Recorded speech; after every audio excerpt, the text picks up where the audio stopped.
A Johnston County judge ruled that there was discrimination in the Hasson Bacote's case, and attorneys called the evidence overwhelming. In Johnston County, black defendants like Mr. Bacote faced a 100% chance of receiving a death sentence, while white defendants have a better than even chance of receiving a life sentence. A striking racial disparity shared by a Superior Court judge as evidence in the 15-year case of Hasson Bacote, a 38-year-old black man who was sentenced in Johnston County by a majority white jury. The patterns of discrimination against black minority members proved consistent.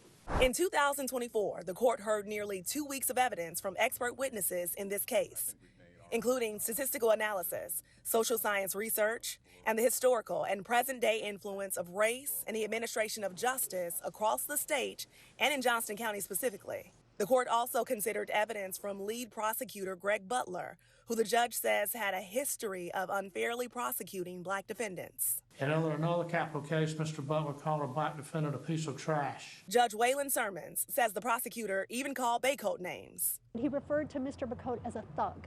He testified that that was a term that he said did have racial connotations, and he was aware of that. The judge says the ruling in this case means every pending Racial Justice Act case should be handled individually and on the basis of their facts. The statewide order does find a lot of evidence of discrimination statewide, but the judge is suggesting that the path forward is that other people should bring their claims forward and litigate them. Lawyers here say this ruling means there is a lot of evidence of discrimination in North Carolina death penalty cases.